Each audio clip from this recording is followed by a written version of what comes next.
கோவையில் நண்பருடன் இருந்த கல்லூரி மாணவியை கூட்டு பாலியல் வன்கொடுமை செய்த மூவரை போலீசார் சுட்டு பிடித்துள்ளனர். தொடர் குற்றச் சம்பவங்களில் ஈடுபட்டு வந்த சிவகங்கை, மதுரை மாவட்டத்தைச் சேர்ந்த கொடூர குற்றவாளிகளை கோவையை விட்டு தப்பவிடாமல் போலீசார் பிடித்ததன் பரபரப்பு பின்னணி என்ன?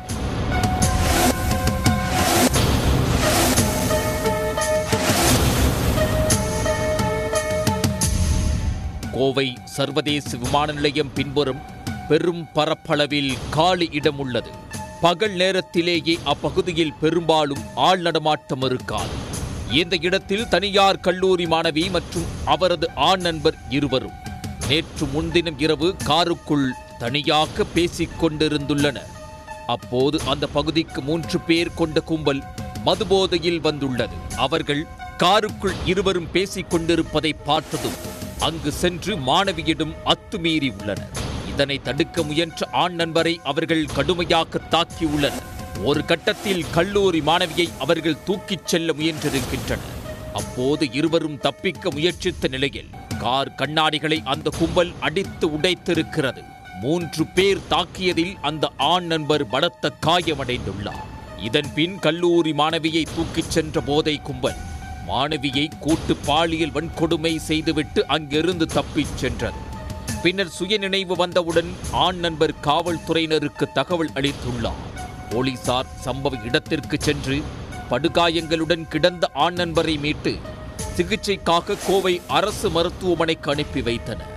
கல்லூரி மாணவியை தேடி பார்த்தபோது பலத்த காயங்களுடன் வன்கொடுமை செய்யப்பட்ட நிலையில் சிறிது தூரத்தில் நிர்வாணமாக கிடந்துள்ளார். உடலில் காயங்களுடன் துன்புறுத்தலுக்கு உள்ளாகி இருந்த மாணவியை போலீசார் மீட்டு மருத்துவமனையில் சிகிச்சைக்காக சேர்த்தனர்.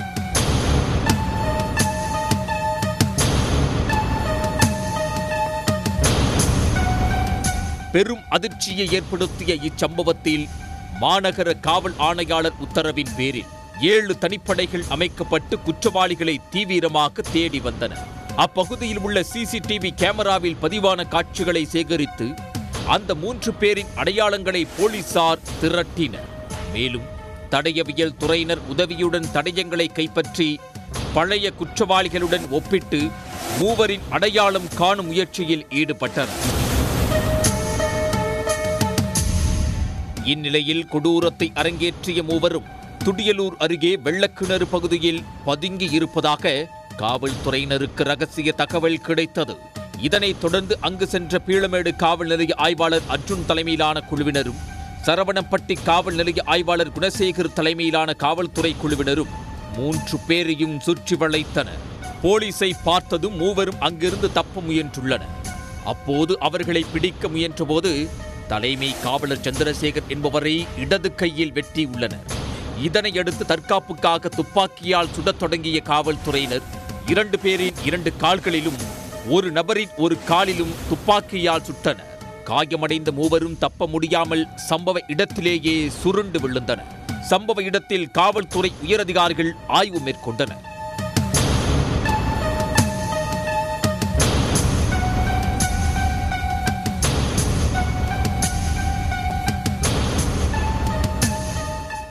ஏழு தனிப்படைகள் அமைக்கப்பட்டன. 7 தனிப்படைகளும் பல்வேறு விதமான எவிடன்ஸ், சயின்டிஃபிக் எவிடன்ஸ் கலெக்ட் பண்ணி அதில் சில சஸ்பெக்ட்ஸை நேரோவின் பண்ணாங்க. அப்படி நேரோவின் பண்ண சஸ்பெக்ட்ஸ் வந்து துடியலூர் அருகில் உள்ள வெள்ளக்கிணறு என்ற ஏரியாவில் பதுங்கி இருக்கிறதா ஒரு ஐஓக்கு தகவல் வந்து ஐஓ அங்கே போய் அவங்கள செக்யூர் பண்ணும்போது அவங்க வெப்பன் யூஸ் பண்ணி அங்கே வந்த காவலர் ஒருவரை வந்து தாக்கியதால் மினிமம் ஃபோர்ஸ் யூஸ் பண்ணி அவர்கள் துப்பாக்கி யூஸ் பண்ணி அவங்க காலில் சிறு காயம் ஏற்பட்டுள்ளது. ஸோ இது சம்பந்தமாக 3 அக்யூஸ்டு அரெஸ்ட் செய்யப்பட்டுள்ளார்கள். கொடூர குற்றத்தை அரங்கேற்றிய 3 பேர் குறித்து விசாரணை மேற்கொண்ட போது அவர்கள் சிவகங்கை, மதுரை மாவட்டத்தைச் சேர்ந்த குணா என்கிற தவசி, சதீஷ் என்கிற கருப்பசாமி, கார்த்திக் என்கிற காளீஸ்வரன் என்பது தெரிய வந்துள்ளது. இவர்கள் குற்றப்பின்னணி உடையவர்கள் என்பதும் இவர்கள் மீது பல்வேறு காவல் நிலையங்களில் குற்ற வழக்குகள் இருப்பதும் தெரிய வந்துள்ளது. மேலும் கோவை கிணத்துக்கடவு காவல் நிலையத்தில் இவர்கள் மீது கொலை வழக்கு ஒன்று உள்ளதாகவும் கூறப்படுகிறது. Sathish alias Karuppusamy, Guna alias Thavasi, Karthi alias Kaleeswaran. இதில் சதீஷ் அண்ட் கார்த்தி அலைஸ் காளீஸ்வரன் 2 பேருமே சிவகங்கை மாவட்டத்தை சேர்ந்தவர்கள். இங்கே ஒரு 15 வருஷமாக இருக்காங்க. தவசி அலைஸ் குணா வந்து மதுரை கருப்பாயூரணி சார்ந்தவர். இங்கேயும் ஒரு 10-15 இயர்ஸ் மேலே இங்கே இருக்காங்க. இந்த குற்றவாளிகளுக்கு, குற்றம் சாட்டப்பட்டவர்களுக்கு 4-5 கேஸ் வந்து பல்வேறு காவல் நிலையங்களில் இருக்குது. கிணத்துக்கடவில் ஒரு மர்டர் கேஸ் இருக்குது. கேஜி சாவடியில் ஒரு ஹட்டு கேஸ் இருக்குது. துடியலூர் பிளமேடில் சிம்பிள் தெஃப்ட் கேஸ் இருக்குது. கடைசியாக சத்தியமங்கலத்தில் ஒரு தெஃப்ட் கேஸில் ரிமாண்ட் ஆகிட்டு ஒரு 30 டேஸாக வந்து வெளியே இருக்காங்க. அவர்கள் குற்றச்சம்பவத்தில் ஈடுபடுவதை வாடிக்கையாக கொண்டிருந்ததாக தெரிகிறது. நேற்று முன்தினம் இரவு வீட்டுக்கு செல்லும் வழியில் தனியாக நின்ற காரில் பாதிக்கப்பட்ட பெண் இருந்ததும் அவரை பார்த்ததும் அத்துமீறியது தெரிய வந்துள்ளது. அவங்களோட ஒர்க் பிளேஸான அவங்க வீடு இருக்கிற ஏரியாவான இருகூரில் வந்து மது அருந்திவிட்டு அங்கே மது பாட்டில் வாங்கிட்டு இந்த சம்பவ இடத்துக்கு வந்து சம்பவ இடத்துல வந்து இந்த நம்ம கம்ப்ளைண்ட் இருக்கும்போது அந்த இடத்துக்கு வந்து அவங்கள மிரட்டி அந்த முதல்ல கல்லால் கண்ணாடியை உடைச்சி அதுக்கப்புறம் அருவாள் போன்ற ஆயுதத்தால் அந்த கம்ப்ளைண்ட்டை வந்து தாக்கியிருக்காங்க. தாக்கி அந்த சம்பவம் நடக்குது. அது 2-3 சிசிடிவி ஃபுட்டேஜஸ் கிடச்சிருக்கு நமக்கு. பல ஒரு கிட்டத்தட்ட 200-300 சிசிடிவிஸை அனலைஸ் பண்ணி அந்த exit route, possible exit route எல்லாமே பார்த்து அதில் வந்து ஃபிக்ஸ் ஆகி அதுக்கப்புறம் வந்து இவங்க தான் அக்யூஷன் ஃபிக்ஸ் பண்ணுறோம். பாதிக்கப்பட்டவர்கள் ஃபோன் செய்த 1 மணி நேரத்திற்குள்ளாகவே சம்பவ இடத்திற்கு சென்று நடவடிக்கை எடுக்கப்பட்டதாக காவல் ஆணையர் தெரிவித்துள்ளார். ப்ராப்ளம் என்னென்னா, இந்த சம்பவம் நடந்தது 10:40க்கு. அவங்க அந்த கம்ப்ளைண்ட் வந்து நமக்கு வந்து 11:20க்கு கால் பண்ணுறாங்க. 100 கால் பண்ணதுக்கப்புறம் நம்ம வந்து ஸ்பாட்டுக்கு போனது 11:35. நம்ம கண்ட்ரோல் ரூம் லாக் படி கண்ட்ரோல் சென்னைக்கு கால் போகும். சென்னை கால் போயிட்டு நமக்கு வந்துட்டு நம்ம போன நேரம் 11:35. இமீடியட்டாக நம்ம அந்த இடத்துல ஃபுல்லாக வந்து ஏஆர் போலீஸு, டிசிஸு, அதுக்கப்புறம் இன்ஸ்பெக்டர்ஸ், எஸ்ஐஸ் எல்லாமே கோம்பிங் பண்ணியிருக்கோம்.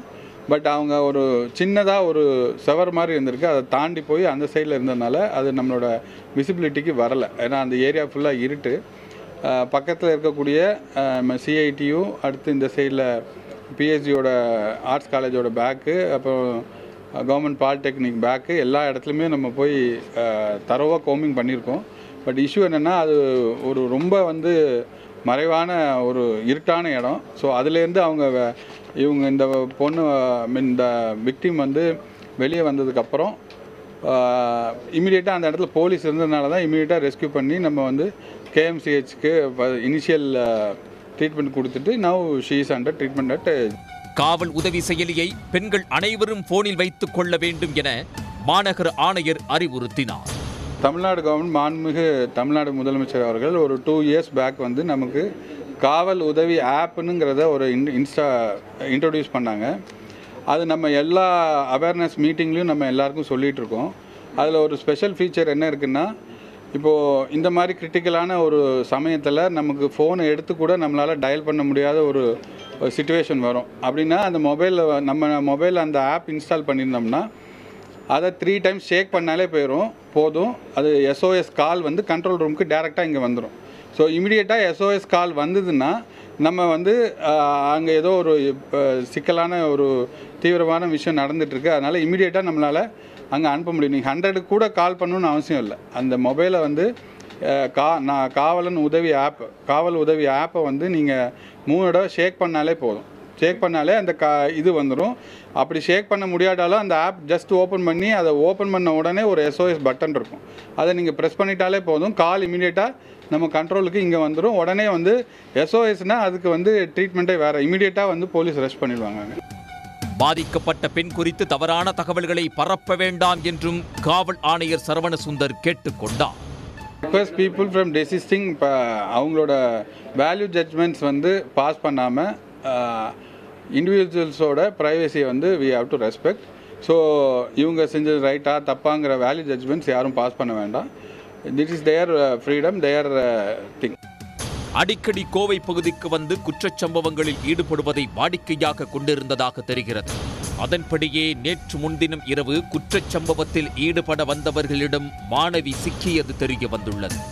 இதனிடையே துப்பாக்கிச் சூட்டில் ஒரு காலில் காயமடைந்த தவசி மற்றும் 2 கால்களிலும் காயமடைந்த சதீஷ், கார்த்தி ஆகிய மூவரையும் கோவை அரசு மருத்துவக் கல்லூரி மருத்துவமனையில் சிகிச்சைக்காக காவல்துறையினர் சேர்த்துள்ளனர்.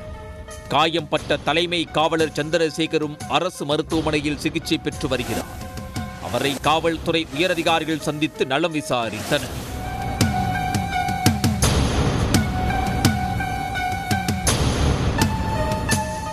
கோவையில் கல்லூரி மாணவி கூட்டு பாலியல் வன்கொடுமை செய்யப்பட்ட வழக்கில் 24 மணி நேரத்தில் குற்றவாளிகளை சுட்டுப்பிடித்து கைது செய்த போலீசாரை உயரதிகாரிகள் மற்றும் பொதுமக்கள் பாராட்டியுள்ளனர்.